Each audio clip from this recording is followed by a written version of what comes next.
ধন্যবাদ। এই করোনা সংক্রমণের মধ্যে সমস্ত সাংবাদিক বন্ধুরা তাদের দায়িত্ব পালনের সঙ্গে সঙ্গে করোনা সংক্রমণ রোধও বড় একটা ভূমিকা পালন করেছে।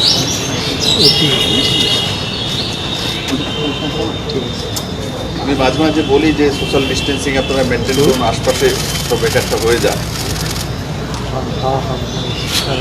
আমার সাংবাদিক বন্ধুদের স্যাম্পল নেওয়ারও একটু ব্যবস্থা করা হয়েছিল। উপরবেলার অসীম কৃপা যে আমাদের সাংবাদিক বন্ধুদের মধ্যে কাউরেই সেই সংক্রমণ পরাজিত করতে পারে। আমি আশা করি আগামী দিনগুলিতেও আপনারা আপনাদের পরিবারকে নিয়ে সুস্থ থাকবেন, ভালো থাকবেন, এবং যে দায়িত্বটা আপনারা নিয়েছেন সেই দায়িত্বটাও সুন্দরভাবে পালন করবেন। বন্ধুরা, নরেন্দ্র মোদী সরকারের 2019-এ বিপুল জয়ের পর 1 বছর পূর্তি হয়েছে গত 30 তারিখ।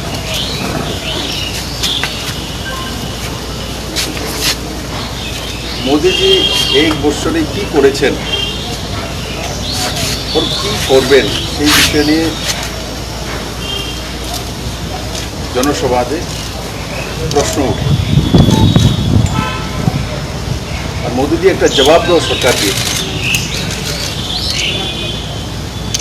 আমার মনে হয় ভারতবর্ষের স্বাধীনতার পর কোনো প্রধানমন্ত্রী জনতার প্রতি জবাবদেহ সে নরেন্দ্র মোদী। সে চৌকিদার হোক, সে চায়ওয়ালা হোক, সে জননেতা হোক, সে রাষ্ট্রের নেতা হোক। নরেন্দ্র ভাই যেই প্রকল্পগুলি নিয়েছিলেন ভারতবাসীর উন্নয়নের স্বার্থে, সেগুলোর মধ্যে অনেকগুলো প্রকল্প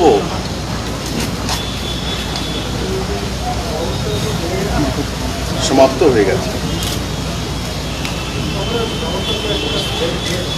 যেমন আপনাদের সামনে একটা তুলে ধরব, স্বচ্ছ ভারত।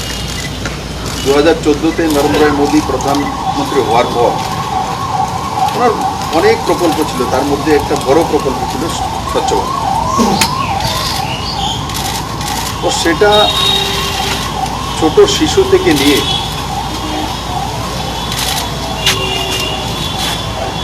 বুজুর্গ পর্যন্ত স্পর্শ তার অনুভূতি অনুভব করেছে।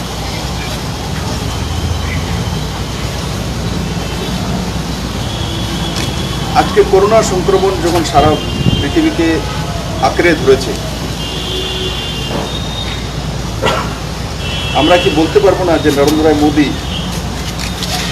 2014-তে আসার পর স্বচ্ছ ভারতের যে অভিযান চালু করেছিলেন, সেটা কি একটা বড় দিক নয়? যে 130 কোটি ভারতবাসীর দেশ, সোশ্যাল ডিস্টেন্সিং, 2 গজ দূরে থাকা, মাস্ক পরা, এটা তো করোনার সময় এসছে। কিন্তু নরেন্দ্র ভাই মোদী আজ থেকে 5 বছর আগে স্বচ্ছ ভারতের নারা দিয়েছে। আমাদেরকে মানতেই হবে, ক্লিননেস বা স্বচ্ছ ভারত, স্বচ্ছ মানসিকতা, ভ্রষ্টাচার মুক্ত ব্যবস্থা,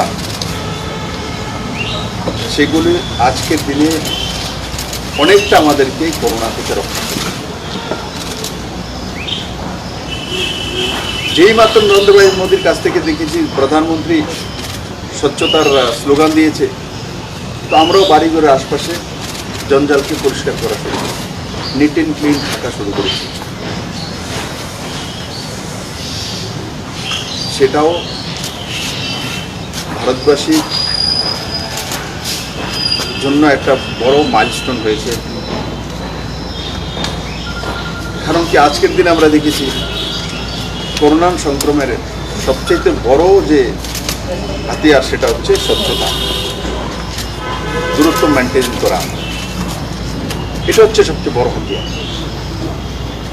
বন্ধুরা, শুধু সেই জায়গায় নয়,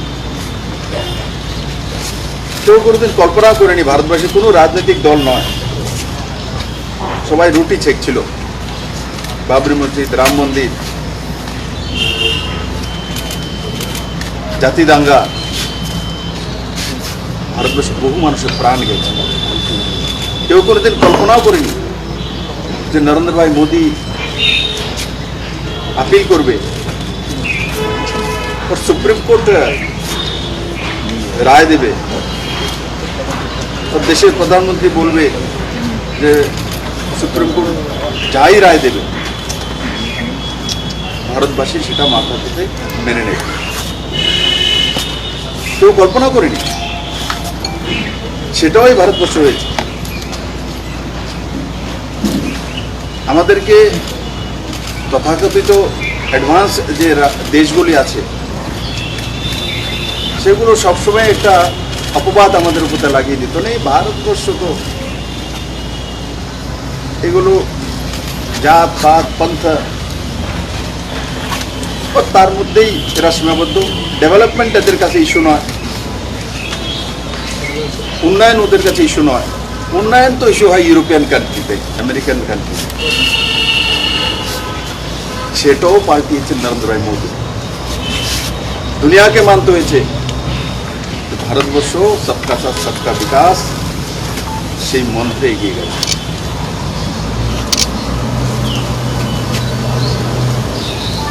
নরেন্দ্র ভাই মোদীর আপিলেই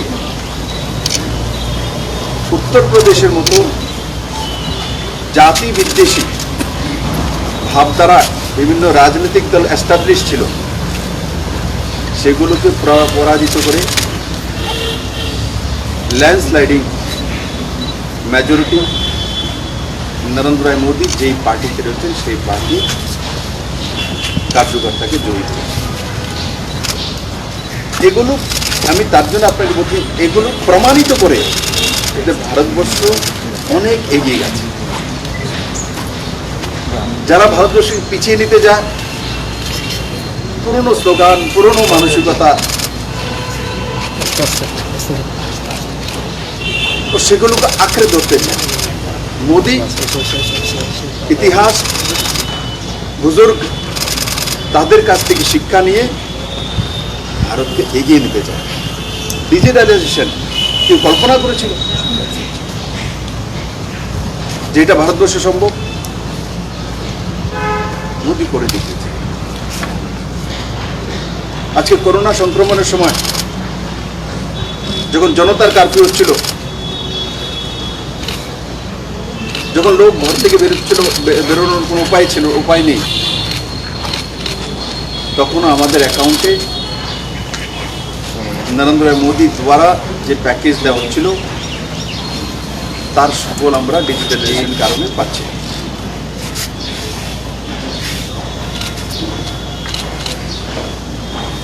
যারা শ্রমিক দরদি, শ্রমিক কান্না করেন, দীর্ঘ বছর এনারাই ভারতবর্ষের রাজনীতিতে প্রভাব বিস্তার করেছে, রাজসত্তাতে রয়েছে।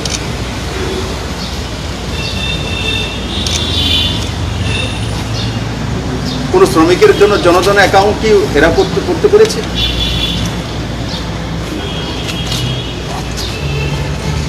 আমি আপনাদেরকে স্মরণ করে দিতে চাই, আমরা সবাই জানেন, এই কথাগুলো আমি নতুন বলছি না, সবাই জানেন, কিন্তু বারবার ভালো দিকটা উচ্চারণ করতে হয়।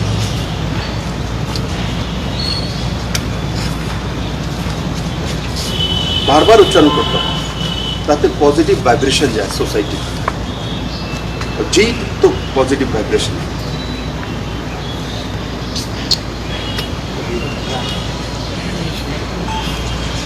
तो तार জন্য রাম মন্দির হোক, ধারা 370 ছোটবেলা আমি আমার বাবার কাছ থেকে শুনতাম এই দেশে এই আইন হওয়া উচিত। 370 দ্বারা কেন হবে? আচ্ছা, নরেন্দ্র মোদী সেটা সাকার করেছে। ওনাকে জিগির তুলেছিলেন যে 370 দ্বারা যদি কাশ্মীর থেকে উঠানো হয়, আর্টিকেল 35A যদি উঠানো হয়, তাহলে দেশের মধ্যে ইন্টারন্যাশনাল, দেশ নয় ইন্টারন্যাশনাল যুদ্ধ হয়ে যাবে। আমি শুনেছি। আমার এই রাজ্যে যারা বিরোধী পার্টিতে রয়েছে, আমি কাউকে আজকে সমালোচনা করার জন্য বসিনি, কিন্তু আমার স্মৃতিগুলো তো সামনে রয়েছে। আমি তো দেখেছি যদি ওই জায়গায় যদি রাম মন্দির নির্মাণ হয়, তো ভারতবর্ষের ক্যান্ডেল জ্বালিয়ে থাকতে হবে, রোডে রোডে আন্দোলন লেগে চালিত, মিডিয়াল স্কুল তেল দেবে না, এমন তো হয়নি। ধারা 370 দ্বারা কাশ্মীর থেকে যদি উঠিয়ে নেওয়া হয়, তো ইন্টারন্যাশনাল যুদ্ধ হয়ে যাবে। কার জন্য এইগুলো? কাদের জন্য পরিকল্পনা? কোন সোচ? রাষ্ট্রবিরোধী মানসিকতা। কোথায় আমার সাংবাদিক বন্ধুরা আপনার বলুন তো? 370 কাশ্মীর থেকে বিলুপ্তি হয়ে গেছে, আর্টিকেল 35 বিলুপ্তি হয়ে গেছে, 2 আলাদা আলাদা কেন্দ্রশাসিত রাজ্য হয়ে গেছে। তার কোনো প্রভাব তো না ভারতবর্ষে রয়েছে না তার বাইরে রয়েছে, বরং সমস্ত ভারতবাসী স্বাগত করেছে। রাজ্যসভা লোকসভাতে প্রমাণিত। আয়ুষ্মান ভারত যোজনা, মায়া কান্না কাদা, গরিবদের জন্য স্বাস্থ্যের ব্যবস্থা করতে হবে। রুটি কাপড়া মকান, কার স্লোগান আমি বলবো না। আর তার সঙ্গে স্বাস্থ্য, হেলথ। নরেন্দ্র ভাই পুরো দুনিয়ার সবচেয়ে বড় হেলথ স্কিম ভারতবর্ষে লাগু করেছে। আমাদের কাছে গল্প ছিল, ইউরোপিয়ান দেশে যদি জন্ম হতো, তাহলে সরকারই আমাদের স্বাস্থ্যের সুরক্ষার ব্যবস্থা করতো, ইন্স্যুরেন্স হবে। আমরা গল্প শুনতাম। কেউ ভারতবর্ষ থেকে এনআরআই চলে গেছে ওখানে, তো আমাদের তো চিন্তা করতে না, গভর্নমেন্ট আমাদের জন্য হেলথ কেয়ার সিস্টেম বানিয়ে রেখেছে, ইন্স্যুরেন্স করে দেবে। আমি বিপ্লবদের কোনোদিন কল্পনাও করিনি যে ভারতবর্ষ সেটা হতে পারে, যে আমি জীবিত দেখে যাব যে ভারত সরকারও ইন্স্যুরেন্স তৈরি করে দেবে গরিবদের। 1 কোটি ভারতবাসী তার লাভবান হচ্ছে, 1 কোটি পরিবার। ত্রিপুরা তো বড় মাত্রা, ত্রিপুরা তো 75% জনগণ আয়ুষ্মান ভারতের কার্ড রয়েছে। মানুষ বড় মাত্রা লাভান্বিত হয়েছে। 5 লাখ টাকার ইন্স্যুরেন্স।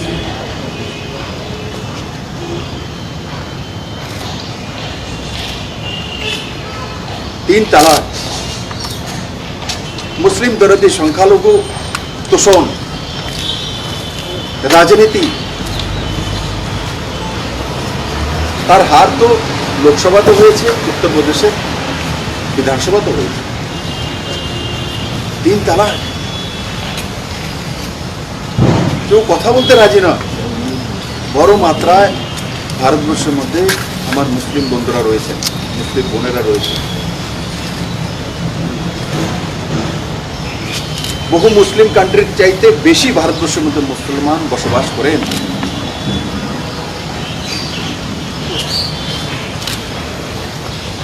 অথচ এই দেশের মধ্যে 3 তালাক নামে এক অভিশাপ বিরাজ করছে। কেউ হাত লাগে, হাত চলে যাবে, ভোট চলে যাবে।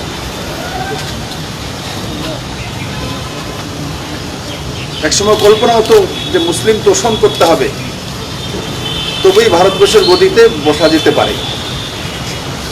নরেন্দ্র ভাই মোদী সেই কল্পনাও চেঞ্জ করে দিয়েছে। হিন্দু, মুসলিম, খ্রিস্টান, বৌদ্ধ, জৈন সবাইকে এক জায়গায় নিয়ে এসে বলছেন সবকা সাথ সবকা। তার পরিণাম 2019-এর ইলেকশন আমরা দেখেছি। বন্ধুরা, 3 তালাকের জন্য যে ঐতিহাসিক কদম নরেন্দ্র ভাই মোদী উঠিয়েছিলেন সেটা ভুলার নয়। আমাদেরকে বারবার সেগুলো স্মরণ করিয়ে দিতে হবে। হয় কি আমাদের একটা স্বভাব, ভালো কিছু হয়ে গেলে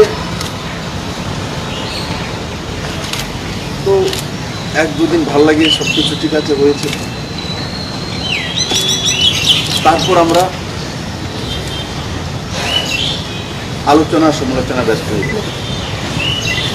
বন্ধুরা, আজকে আমি আপনাদেরকে একটা বলব, আপনার সাংবাদিক জগতে থাকুন, আমি রাজনৈতিক জগতে থাকি, কেউ হয়তোবা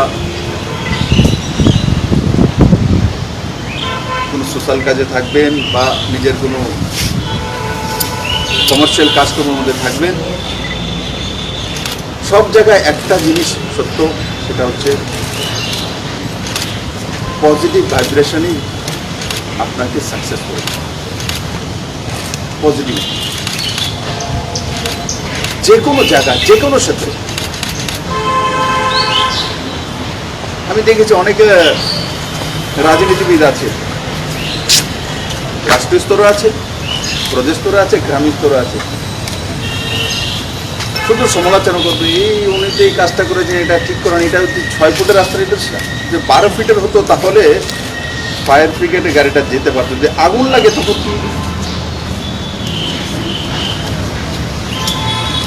কিন্তু একবারও ভাবি না যে আগে ক্ষেতের লাইলি দিয়ে হাঁটতে হতো, এখন 8 ফুটের রাস্তা। সেটা যদি ভাবি তো সন্তুষ্টি।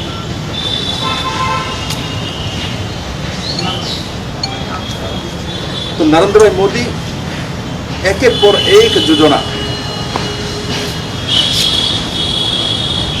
প্রধানমন্ত্রী কিষাণ সম্মান নিধি, এই করোনার সময় আমি টের পেয়েছি। আজকে আমি যাব, আমি যখন গ্রামে গিয়ে জিজ্ঞাসা করে পঞ্চায়েতে কিষাণ সম্মান নিধির টাকা পেয়েছেন, হ্যাঁ স্যার পেয়েছি, এপ্রিলে 2000 টাকা এক্সট্রা এসেছে। কারোর কাছে যাওয়া নয়, কোনো নেতার বাড়িতে যাওয়া নয়, ধর্ণা নয়, পেপারে উঠাতে হয়নি, ওর 2000 টাকা তার অ্যাকাউন্টে চলে এসছে। আমি একটা পার্টি করি, আমি কার্যকর্তাদের বলি, তোমরা জানো কি কার কার অ্যাকাউন্টে গিয়েছে? তাদের কি বলো? তো বলে স্যার 3 মাস যাবত অ্যাকাউন্ট আপডেট হচ্ছে না, কারণ ব্যাংকিং সেক্টরে সম্পূর্ণরূপে স্টাফরা আসছে না, তার জন্য ওরা আপডেটটা বন্ধ করেছে।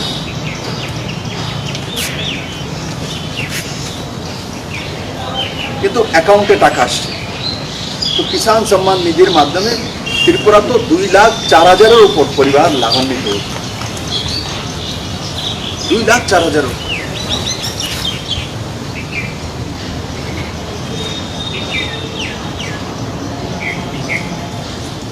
14 বছরের নিচে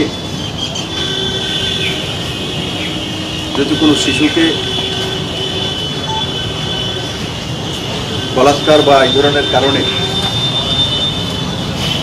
হত্যা করা হয় বা বলাৎকার করা হয়, তার জন্য মৃত্যুদণ্ড। তারও বিরোধিতা করেছিলেন তথাকথিত বুদ্ধিজীবী পার্টির লোকেরা, ও भी মহিলা হয়ে।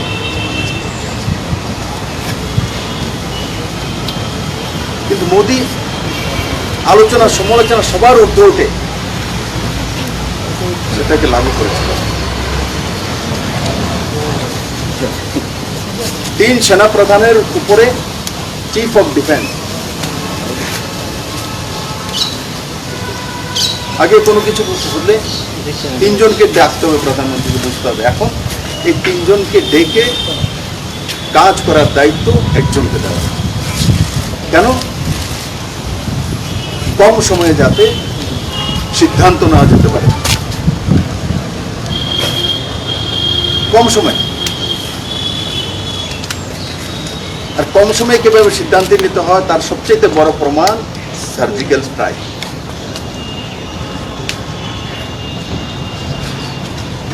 চায়না ভারত আক্রমণ করেছে 62-তে।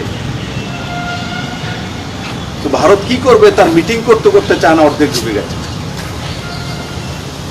আর এখন এমন সিদ্ধান্ত নরেন্দ্র মোদী যে পাকিস্তান বা যারা ভারতের দিকে কুদৃষ্টিতে তাকায়, ওনারা চিন্তা করার আগে ভারতীয় সেনাবাহিনী সার্জিক্যাল স্ট্রাইক করে আবার নিজ ভূমিতে চলে আসে। এটা হচ্ছে নরেন্দ্র মোদী।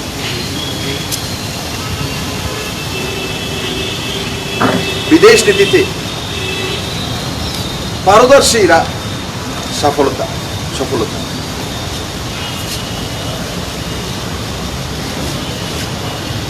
একসময় মানা হতো ভারতবর্ষ রাশিয়ার বন্ধু, এটাই আমাদের সঙ্গে।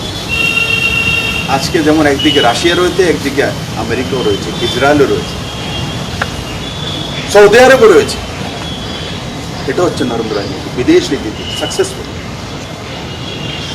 যাদেরকে বলা হতো সাকসেসফুল প্রধানমন্ত্রী, আমি কারোর আলোচনা সমালোচনা করবো না, কিন্তু সচ তো বলবো। কোনোদিন ভারতবর্ষের সঙ্গে একসঙ্গে সৌদি আরব দাঁড়িয়ে থাকবে, একসঙ্গে আমেরিকা দাঁড়িয়ে থাকবে, একসঙ্গে রাশিয়া দাঁড়িয়ে থাকবে, এটা যদি কেউ করতে পেরেছে, নরেন্দ্র মোদী করতে পেরেছে। বন্ধুরা, আজকে করোনা সংক্রমণের মধ্যেও নরেন্দ্র মোদী ইতিহাস তৈরি করেছে। আমার ত্রিপুরাতেও সংক্রমণ হচ্ছে, বাইরে থেকে যারা আসছে বড় মাত্রা। কালকে রেকর্ড 36 পজিটিভ কেস। হ্যাঁ, Plus 11, 34 plus 11. 34 Plus 45. 45 হাইয়েস্ট একদিন।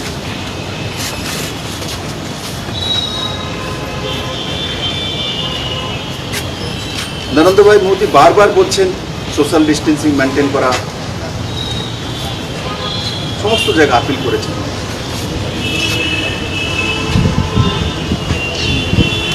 কিন্তু সেটা সঠিকভাবে সব রাজ্যে পৌঁছে গেছে কি? যদি চেন্নাই থেকে 300 জনের টেস্ট করা হয়, তার মধ্যে যদি 45 পজিটিভ আসে, পার্সেন্টেজ কত দাঁড়ানো?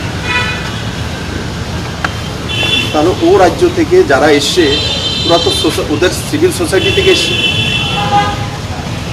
ওই রাজ্যে পার্সেন্টেজে আসছে না কেন?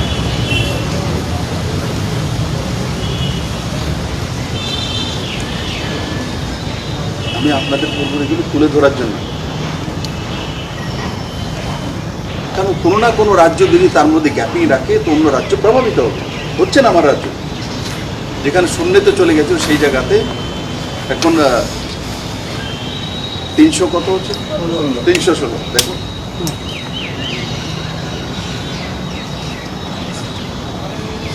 এখন চেন্নাই থেকে যারা আসছে ওরা তো ওখানে সিভিল সোসাইটিতে ছিল, ওখানেই পার্সেন্টেজটা কেন আসছে না? এই বিষয়গুলো আপনাদেরকে তুলে ধরা উচিত।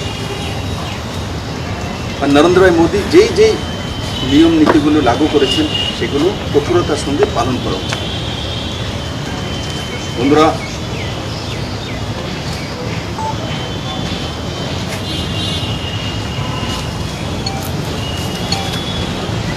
চিটফান্ড জালিয়াতি বন্ধ করার জন্য আইন, এখানেও অনেক আন্দোলন হয়েছে, সিবিআইকে দেওয়া হয়েছে, কিন্তু নরেন্দ্র মোদী তার জন্য আইন করেই ব্যবস্থা করে দিয়েছে। তার আগে তার কোনো আইন ছিল না।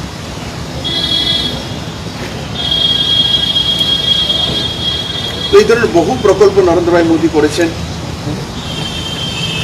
গরিবদের জন্য যে মনরেগা যোজনা, তার মধ্যে বাজেট বরাদ্দ বাড়ানো, রেলওয়ে ট্র্যাক স্বাধীনতার পর হাইয়েস্ট রেলওয়ে ট্র্যাক তৈরি করা, ইলেকট্রিফিকেশন হাইয়েস্ট তৈরি করা, নর্থ ইস্টকে রেলওয়ের সঙ্গে যুক্ত করা, ত্রিপুরার মতো রাজ্যেতে ডাইরেক্ট ফ্লাইট দেওয়া দিল্লি থেকে, ত্রিপুরার জন্য নদী বন্দর খোলার ব্যবস্থা করা, চিটাগাং বন্দর খোলার ব্যবস্থা এসওপি তৈরি করা, এগুলো ঐতিহাসিক পদক্ষেপ। কুল মিলিয়ে নরেন্দ্র ভাই মোদীর যে 1 বছরের কার্যকাল, সেই কার্যকালের পুরো বিষয়বস্তু যদি আমি উঠাতে যাই অনেক সময় লাগবে। আমি শুধু আজকের দিনে আপনাদের কাছে তার জন্যই বসেছি যে আপনারা যখনই কোনো নিউজ তৈরি করেন তো কিছুদিন পর পর মোদির এই ভালো দিকগুলো তুলে ধরা, যে স্বচ্ছ ভারতের সঙ্গে আজকে করোনার যে সংক্রমণ তার জিতার একটা মন্ত্র নরেন্দ্র ভাই মোদী 2014-তে প্রধানমন্ত্রী হওয়ার থেকে শুরু করে দিয়েছে।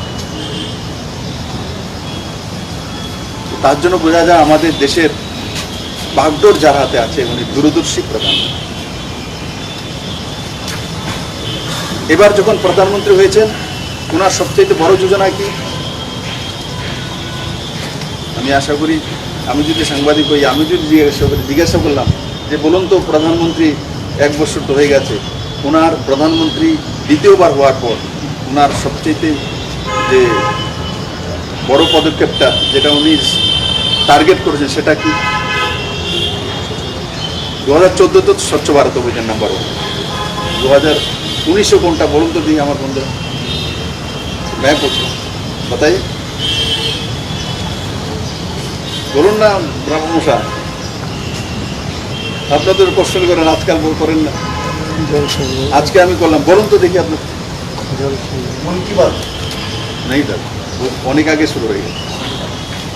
জল সংরক্ষণ কোন বল রা বুঝতে বল, মোদির সবচেয়ে বড় প্রকল্প হচ্ছে প্রতি ঘরে জল। তার জন্য আমার এখানে তো আমরা আগে শুরু করেছিলাম অটল জল দ্বারা 2018 থেকে ডিসেম্বর থেকে জল জীবন মিশন সবচেয়ে বড় প্রকল্প। আর প্রধানমন্ত্রী হওয়ার পর সমস্ত মুখ্যমন্ত্রীদেরকে নিয়ে এটাই উনি বৈঠক করেছেন যে প্রতি ঘরে জল ঢুকিয়ে দেব 2024 পর্যন্ত। এটা হচ্ছে সবচেয়ে বড় যোজনা। আর 2014-তে সবচেয়ে বড় যোজনা যেটা সাকসেসফুল স্বচ্ছ ভারত, মানুষ মোদীকে উচ্চারণ করে স্বচ্ছ ভারতের জন্য। যেই মাত্র কাউর হাতে ঝাড়ু দেখে, হয়তো কেজরিওয়াল ঝাড়ু নিয়েছিল কিন্তু কাউর হাতে ঝাড়ু দেখলে মোদির কথা মনে হয়, কোনো সাফাই কর্মীকে দেখলে মোদির কথা মনে হয়। তো আমি আশা করি বন্ধুরা 2024 সালের মধ্যে নরেন্দ্র ভাই মোদী প্রতি ঘরে জল পৌঁছে দেবেন। জলই জীবন, সেই কাজটাও নরেন্দ্র ভাই মোদীর দ্বারাই হবে। আমি শুধু আপনাদেরকে অনুরোধ করব যে নরেন্দ্র ভাই মোদীর দ্বারা যে প্রকল্পগুলি আছে সময়ে সময়ে সেগুলোকে আর্টিকেল করে মানুষের সামনে রাখা, জাগৃত রাখা, না হলে নেগেটিভ ভাইব্রেশন মানুষকে আঁকড়ে ধরে। কারণ কি মানুষের একটা স্বভাব থাকে, কেউ যদি একটা চুটকালা বলেছে তো তার পেছনে এর বেশি দিন যাবে না, চুটকালা বলেছে তো একটু দাঁড়িয়ে, তো চুটকালা সকাল থেকে বিকেল পর্যন্ত লোক ভুলে যায়। কিন্তু এই প্রকল্পগুলিকে মানুষের সামনে তুলে ধরা আর তার লাভ যাতে মানুষ পেতে পারে সেদিকে সবাই মিলে কাজ করে। সবাইকে অনেক অনেক ধন্যবাদ। আর কিছু প্রশ্ন? একটা হচ্ছে যে লকডাউনের যে ফার্স্ট উইক থেকে ত্রিপুরা রাজ্যে মানে কোনগুলো কীভাবে চলবে, এটা কি তো দিয়ে দিয়েছি, তো কালকে নোটিফিকেশন চিফ সেক্রেটারি করে দিয়েছে, কালকে করে দিয়েছি। লকডাউন নেই তো, মানে আউটকামের জন্য রাস্তা তৈরি হচ্ছে, কীভাবে বেরিয়ে আসবো। তো তাতে বাকি সবগুলো ঠিক আছে। কেন্দ্র সরকার যেই নিয়ম নীতি লাগিয়েছে যে 9টা পর্যন্ত দোকান খোলা থাকতে পারে, 9টা থেকে 5টা পর্যন্ত কারফিউ থাকবে। আর আরেকটা বিষয় দিয়েছিল কেন্দ্র সরকার যে ইন্টার স্টেট গাড়ির আবাগমন, তার মধ্যে ত্রিপুরা সরকার পাবন্দি লাগিয়ে রেখেছে। সেই জায়গাটা আমরা মডিফাই করেছি, যেটা আগে আমাদের ছিল যে মেডিকেল পারপাসে যারা ট্যুরিস্ট, যারা বিজনেসম্যান বা যারা এসেন্সিয়াল কাজের জন্য আসছেন তাদেরকে অ্যালাউ করবো, এমনিতে ইন্টারস্টেট বাস বা গাড়ি অ্যালাউ করবো না। কারণ কি যারা ত্রিপুরাতে স্ট্যান্ডার্ড পিপুল বাইরে আছে, ত্রিপুরার লোক ওনারা আসছেন, ওদের আগে আমি ব্যবস্থা করিনি। কারণ আমার কাছে প্রত্যেক রাজ্যের কাছে ব্যবস্থা সীমিত থাকে। তাদেরকে আগে 14 ডেজ কোয়ারেন্টাইন কমপ্লিট হোক, পজিটিভ হোক নেগেটিভ হোক, কোয়ারেন্টাইন তো 14 ডেজ থাকতেই হবে। তো তার জন্য আগে তার সমাধান করে নিই। আর সরকার সিদ্ধান্ত করেছে 2টা মেশিন আমাদের কাছে আছে, আরেকটা মেশিন আসছে, তো আমরা চেষ্টা করছি যারাই বাইরে থেকে আসছে তাদের সম্পূর্ণ হিট টেস্টিং করা। এখন তো 1:5 অনুপাত হচ্ছে, কিন্তু আমাদের কাছে সমস্ত অ্যাড্রেস রয়েছে, এরা হাউস কোয়ারেন্টাইনে বা গ্রামীণ কোয়ারেন্টাইন সেন্টারে রয়েছেন। আমরা চেষ্টা করছি যে সবাইকেই টেস্টিং করার জন্য, সেটা সমাজ এবং সোসাইটির জন্য পজিটিভ দিক হবে। তার জন্য রাজ্য সরকার করছে। যেমন চেন্নাই থেকে ট্রেন এসছে, 3 দিন আগে যে ট্রেন এসছে তার রেজাল্ট কালকে এসছে, কালকে রাত্রে যে ট্রেন এসছে তার রেজাল্ট হয়তো 2 দিন লাগবে, কারণ একসঙ্গে এতগুলো টেস্ট করা সম্ভব নয়। মেশিন আমরা চেয়ে রেখেছি, তো সে আসতে একটা অ্যাপ্রুভাল হয়েছে, তো আসার পর আমরা তার মাত্রা আরও বাড়িয়ে দেবো। কিন্তু আমরা সবাই যারা যারা বাইরে থেকে এসছে তাদের সবাই স্যাম্পল নেওয়ার চেষ্টা করছি। বিশেষজ্ঞ দলের একটা রিপোর্ট ধরা পড়েছে, বলেছিলেন যে পরীক্ষার ক্ষেত্রে প্রকাশ করা কোনটা কোনটা? করোনা নিয়ে বিএসএফ এর একটা ডিসিশন করতে হ্যাঁ, এটা কালকে আমি ফাইল সিগনেচার করেছি, এটা পাঠিয়ে দিয়েছে হোম মিনিস্ট্রির কাছে। ওনারা বিএসএফের দেখুন, এটা ওনাদের হোম মিনিস্ট্রির আন্ডারে আছে, সেন্ট্রাল হোম মিনিস্ট্রির আন্ডারে। ওনারা ওনাদের ওইখানকার কমান্ডেন্টকে ট্রান্সফার করেছে, সেটা আমি দেখেছি। ট্রান্সফার করেছেন ওখান থেকে, অন্য কাউকে এনেছেন। বাকি ওদের কমিউনিটিতে এসে যেই অবজারভেশনটা দিয়েছে আমি পাঠিয়ে দিয়েছি। অবজারভেশনে যেটা আমি দেখেছি, অবজারভেশন সেটাই এসছে যে সোশ্যাল ডিস্টেন্সিং বা কোয়ারেন্টাইন সিস্টেমটা মানে, কারণ কি তাদের ট্রাভেল হিস্ট্রি ছিল। যেমন আমরা সিভিল সোসাইটিতে বলে দিয়েছি আপনাদের মাধ্যমে এই মানুষের কাছে পৌঁছে, যে যারাই ত্রিপুরার বাইরে গেছেন এরা সবাই হোম কোয়ারেন্টাইনে চলে যান বা বলে দিন। তো অনেক লোক সদিচ্ছায় চলে এসছে, স্যার আমি গুয়াহাটি গিয়েছিলাম, আমি কলকাতায় গিয়েছিলাম, তো আমরা স্যাম্পল নিয়ে নিয়েছি। স্যাম্পল নিয়ে পজিটিভ কেস হয়নি, তো ওদেরকে বাড়িতে পাঠিয়ে দিই। তো সেটা যদি ওখানে ট্রাভেল হিস্ট্রি ছিল, বাইরে থেকে এসছে, আর এক্সিবিশনটা স্বাভাবিক বিভিন্ন জায়গা থেকে আসতেই পারে। ফেব্রুয়ারিতে এসছে, মার্চে এসছে, তো ফেব্রুয়ারি মার্চে যারা ট্রান্সফারে এদিক ওদিকে আসছেন, তো তাদের কোয়ারেন্টাইন করা উচিত ছিল। যাদের ট্রাভেল হিস্ট্রি ছিল তাদের কমসে কম যদি 1:5 নয় 10:1 অনুপাতেও স্যাম্পল নিতেন, হয়তো বা মার্চে সেটা ধরা পড়ে যেত। তাহলে এই যে পুরো 138 ব্যাটালিয়ন আর 86 ব্যাটালিয়ন পুরো ফ্যামিলিকে সঙ্গে করোনা সংক্রমিত হয়ে গেছে, সেটা নিশ্চিত না এতটা নেই। আর আমরা রিপোর্ট পাঠিয়ে দিয়েছি কেন্দ্র সরকার গৃহমন্ত্রী। কোন কমান্ডেন্টকে নাম আমার খেয়াল নেই, কিন্তু ওইখানে যে 36 ব্যাটালিয়নের যে কমান্ডেন্ট ছিলেন তাকে ট্রান্সফার করেছে। একটা 138 আর একটা তো 86, 136। রাজ্যের ক্ষেত্রে কি করোনা ভাইরাসটা আপনার কমিউনিটি ট্রান্সমিশনের দিকে যাচ্ছে এরকম বলে মনে হয়? যেহেতু আপনি স্বাস্থ্য দপ্তরের দায়িত্বে আছেন। আমি সব দপ্তরের দায়িত্ব আছে। আপনারা মাঝে মাঝে এমন বিকট প্রশ্ন করেন, মুখ্যমন্ত্রী সব দপ্তরের দায়িত্ব থাকে। তো তার জন্য কোনো মন্ত্রীর উপরে আরোপ প্রত্যারোপ করা উচিত নয়, সেটা আমারকেই করা উচিত, কারণ সব দায়িত্ব আমার কাছে আছে। ওনারা আমার সহভাগী। ভালোটা হলে বিপ্লব দেবে, খারাপটা হলে রতনলাল নাথের এটা হওয়া উচিত। সবটাই আমার।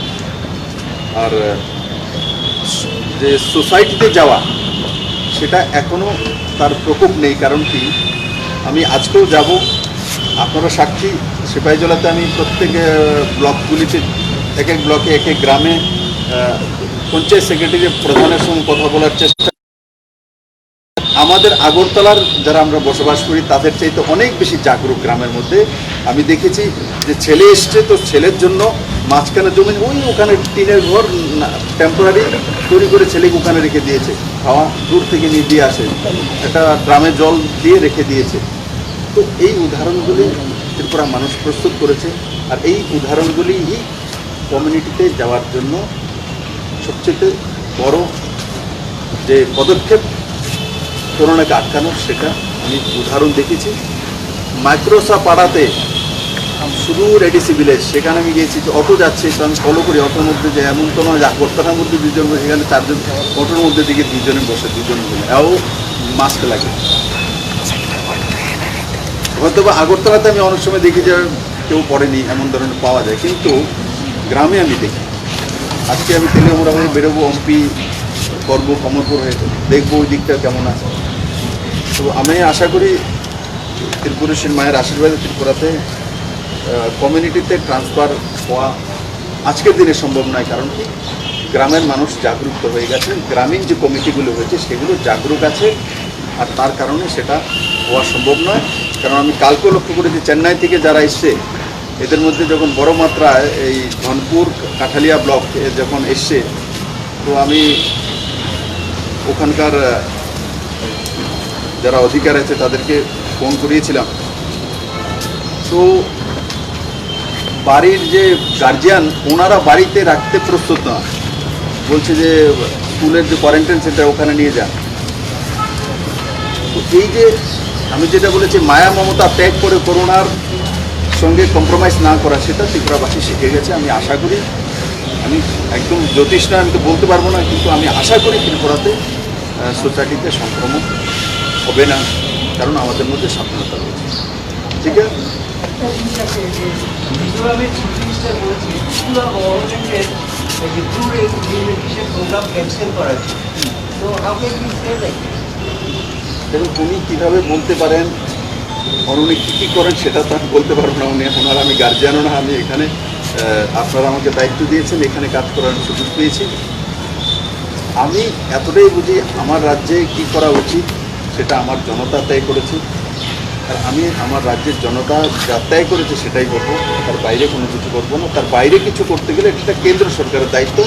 ফেডারেল সিস্টেমে আমি জানি অন্য রাজ্যের সঙ্গে, এক রাজ্য অন্য রাজ্যের সঙ্গে কী করবে না করবে সেটা কেন্দ্র সরকারের মাধ্যমে হওয়া উচিত, এবং সেটাই স্বাভাবিক। আমি হতে পারি বয়সে ছোট বা প্রথমবারের মুখ্যমন্ত্রী, কিন্তু আমি যার সঙ্গে কাজ করি মাননীয় প্রধানমন্ত্রী, মাননীয় গৃহমন্ত্রীজি, ওনাদের মার্গদর্শনে কাজ করার চেষ্টা করি। তো ফেডারেল রাজ্যে কী হবে না হবে সেটা আমার রাজ্যে জনতা তয় করবে, আমার রাজ্যের জনপ্রতিনিধিরা তয় করবে।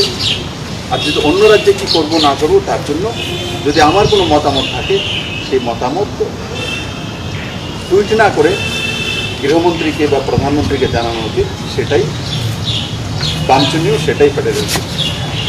ঠিক আছে, যারা স্ট্যান্ডের বাইরে ছিল তাদের কেমন এসছে আর কত বাকি? আমরা 45 না 50,000 বলেছিলাম যা এখন পর্যন্ত 14,000-এর কাছাকাছি এসেছে। আজকেও ট্রেনে আসছে, ওয়েস্ট বেঙ্গল থেকে আসবে মানে আসবে 40-45,000 তো আসবে আনুমানিক। কারণ এখনও মাঝে মাঝে আমরা যেমন সাহারনপুর থেকে ট্রেনে চলে এসছে, তো ত্রিপুরা সরকার তো আমি তো পয়সা দিইনি সাহারনপুরের জন্য, তো ট্রেন এসে খবর দিচ্ছে সাহারনপুর থেকে ধর্মনগর আসবে। মণিপুরের থেকে মণিপুর সরকার কিছু টাকা দিয়েছে, কিছু লোক চলে এসে মণিপুর সরকার টাকা দিয়েছিল। যেমন কালকে আমি 1.5 লাখ টাকা মণিপুর সরকারকে আবার আমি সিএম রিলিফ ফান্ড থেকে পাঠিয়েছি।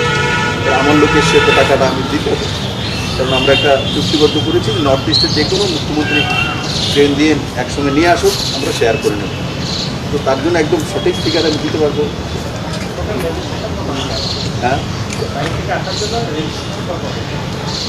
রেজিস্ট্রেশন তো আছে 40,000-এর কাছাকাছি, তার উপর আছে, কিন্তু রেজিস্ট্রেশনে কিছু কিছু ডাবলিং হয়ে যায়। কারণ একই ব্যক্তি 2-3 বারও রেজিস্ট্রেশন করে দিয়েছে। আমি পুরো রেজিস্ট্রেশনে সঠিকভাবে আমি, কারণ কেউ যদি ফোন করে হয়তো বা একজনের 2টা মোবাইল নাম্বার, 2 মোবাইল নাম্বার দিয়ে 2বার ফোন করে রেজিস্ট্রেশন করে দেয়। আচ্ছা, আরেকটা জিনিস হচ্ছে যে প্রতিদিন যে হারে করোনা বাড়তেছে, এই জায়গাতে আমাদের ডাক্তার, নার্স এবং বেড সংখ্যা কি সাফিসিয়েন্ট আছে? হ্যাঁ, 465 তো আগরতলাতেই আছে, ভগৎ সিং আর জিবি হসপিটালে 465 আছে। আর এই যে হাফিনিয়াতে আমাদের যে ইন্ডাস্ট্রিয়াল যে এক্সিবিশন সেন্টারটা রয়েছে, সেখানেও আমরা কোভিড-19 সেন্টার করেছি। সেখানেও চাইলে আমরা 1000 বেড করতে পারি, কিন্তু 150 বেডের ব্যবস্থা এখানেও করা হচ্ছে। আর 316 হলেও 316 তো অ্যাক্টিভ পেজ নয়, তার মধ্যে 100 কত সুস্থতার হার আমাদের রাজ্যে বেশি। আগে তো 85% ছিল, সেটা হঠাৎ করে চেন্নাই থেকে আসার কারণে এটা বেড়েছে, কিন্তু তবু সুস্থতার হার ভালো।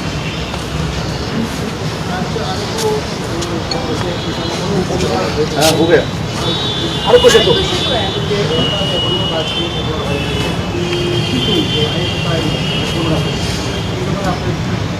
আরোগ্য সেতু অ্যাপ জনপ্রিয় হয়নি এখনো। লোকপ্রিয় তো করার জন্য আপনারা বসে আছেন, না করলে আমি কি বলবো? আমি তো বারবার বলি আরোগ্য সেতু অ্যাপ করার জন্য আমি একটা অ্যাডও দিয়েছি। আমি মাঝে মাঝে টিভি চ্যানেলে দেখে দেখায় যে আমি বলছি যে আমিও করে নিচ্ছি, আপনারা করুন, কেন করছেন না? এটা প্রচারটা কম হচ্ছে, কারণ অনেক মানুষের বুঝতে পারছে না কীভাবে করবে। আমি আমাকেও বলছি না, আমার প্রচুর পেয়েছি। পণ্ডিতজি আজকের দিনে মানে মানে অ্যাপ লোড করতে পারে না, যদি না পারে হয়তো আপনি না পারতে পারি, কিন্তু 6-7 স্টুডেন্টরা পারে। আপনি গ্রামাঞ্চলে যান, গ্রামাঞ্চলে প্রচুর লোক আছে, প্রচুর। লোক আছে, তারা আরো বেশি উস্তাদ। আমি দেখি আমাকে যে কমেন্টস করে গ্রামের চাইতে বেশি কমেন্টস আছে, এরা দেখি খবরটা বেশি আগে যায়। কিন্তু তবু আমি বলবো আরোগ্য সেতু অ্যাপ প্রত্যেকে লোড করা উচিত। আমি মাঝখানে একটা প্রেস কনফারেন্স যখন করেছিলাম তখন আমি বলেছি যে আগরতলাতে ওই দিনে 36,000-এর কাছাকাছি ছিল। তো এটা অত্যন্ত দুর্ভাগ্যজনক, যখন সরকার বলছে ম্যান্ডেটরি করেছে সরকারি কর্মচারীদের জন্য। এখন তো লেটেস্ট ডেটা আমার কাছে নেই, আরোগ্য সেতু অ্যাপ লোড করা উচিত। আর তার মধ্যে কঠিনারি কোনো কিছু নয়। আরোগ্য সেতু অ্যাপেই যান, গিয়ে আপনি টাইপ করুন, টাইপ করে যান, তো আপনি সেখানে কী কী করতে হবে একটার পর একটা চলে আসে। তো সেগুলো শুধু ইয়েস করা করলেই আরও কিছুতে অ্যাপ লোড হয়ে যাবে। আরও কিছুতে অ্যাপ হলে আপনার সুবিধা হবে, আপনার আশপাশে করোনা সংক্রমিত লোক কে আছে আপনি খুঁজে জানবেন, আপনি বুঝতে পারবেন, এটা আপনার সুরক্ষার জন্য। তো আমি আশা করি আপনাদের মাধ্যমে সমস্ত ত্রিপুরাবাসীর কাছে যাবে যে প্রত্যেকে দায়িত্ব সহকারে আরোগ্য সেতু অ্যাপকে লোড করা এবং পরিবার, বন্ধু বান্ধব তাদের মধ্যে সেটাকে প্রচারিত করা। চলিয়ে ধন্যবাদ।